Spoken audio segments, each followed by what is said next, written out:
তোমাদেরকে আমি এমন একটা ট্রিক শেখাবো যেই ট্রিক্সটা অ্যাপ্লাই করে তুমি একেবারে 1 মিনিটের অঙ্ক মাত্র 5 সেকেন্ডে করে ফেলতে পারবা। বিশ্বাস হচ্ছে না?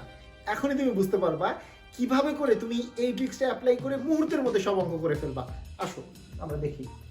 মনে করো তোমাকে একটা বর্গমূল করতে দেওয়া হলো যে 0.000000144, এটা বর্গমূল। তুমি তো মনে করবা যে এই বর্গমূল করা তো অনেক কঠিন, কিন্তু এই ক্লাসটা করার পরে তোমার জাস্ট মুহূর্তের মধ্যে তুমি এই বর্গমূলটা করে ফেলতে পারবা।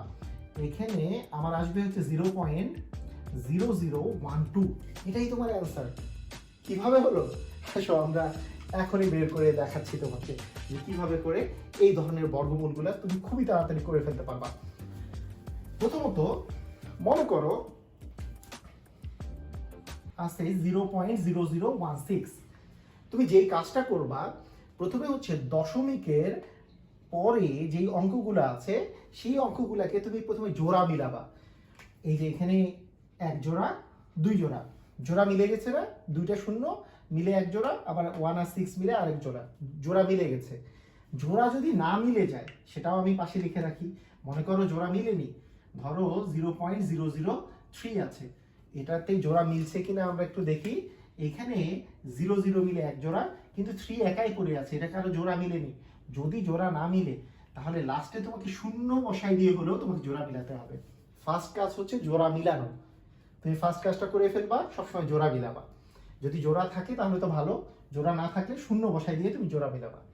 আচ্ছা, এর পরের কাজটা শোনো। এর পরের কাজ হচ্ছে যে এইখানে দশমিকের পরে কয় জোড়া শূন্য আছে সেটা তুমি দেখবা। জিরো কয় জোড়া আছে এখানে দেখো তো, জিরো কয়টা জোড়া আছে? এক জোড়া জিরো আছে, শুধু 0 মিলে এক জোড়াই তো জিরো আছে। জয় জোড়া জিরো থাকবে দশমিকের পরে ততটা জিরো বসাবা এখানে। মানে এখানে যেহেতু এক জোড়া জিরো আছে, মানে দুইটা মিলে এক জোড়া, তার মানে তুমি এই যে পয়েন্টের পরে তুমি একটা জিরো বসাবা, মানে শূন্য একটা বসাবা তুমি। এরপরের কাজটা খুবই সহজ, সেটা হচ্ছে জিরোর কাজ যখন তোমার শেষ, জাস্ট তুমি মনে করবা পয়েন্টও নাই জিরোও নাই, আছে শুধু কি 16 এর বর্গমূল করবা, আসবে কত? 4। তাহলে তোমার অ্যান্সার হবে 0.04। তাহলে তোমার অ্যান্সার কত আসলো? 0.04। কিভাবে আসলো তুমি বুঝতে পারলা?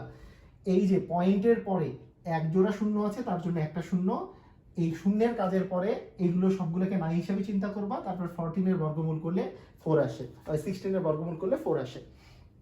আচ্ছা দেখো, এইবার যদি আমরা আরেকটা প্র্যাকটিস করি, ধরো 0.00000, তারপরে হচ্ছে 9, এটা আছে।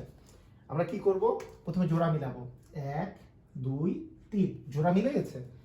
এক মানে 1 2 3 4 5 6, যেহেতু মানে দশমিকের পরে জোড় সংখ্যক অঙ্ক আছে, তা সেই জন্য জোড়া মিলে গেছে, কোনো সমস্যা নাই। এখন তুমি কি করবা? এখন তোমার কাজ হচ্ছে শূন্য দশমিক দিয়ে বসে থাকা। এখন দেখো শূন্য কয় জোড়া আছে, কয় জোড়া জিরো আছে? এখানে এক জোড়া, এক জোড়া, দুই জোড়া জিরো আছে। দুই জোড়া জিরোর জন্য দুইটা শূন্য তুমি বসাবা। যত জোড়া জিরো থাকবে ততটা শূন্য তুমি বসাবা।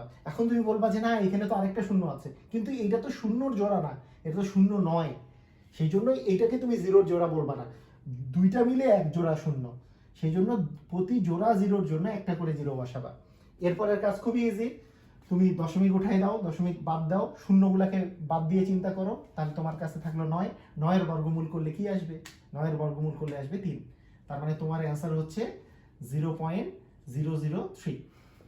এই যে এইভাবে করে করে কিন্তু তুমি একেবারে মুহূর্তের মধ্যে অ্যান্সার বের করে ফেলতে পারবা। আসো আমরা আরো প্র্যাকটিস করি।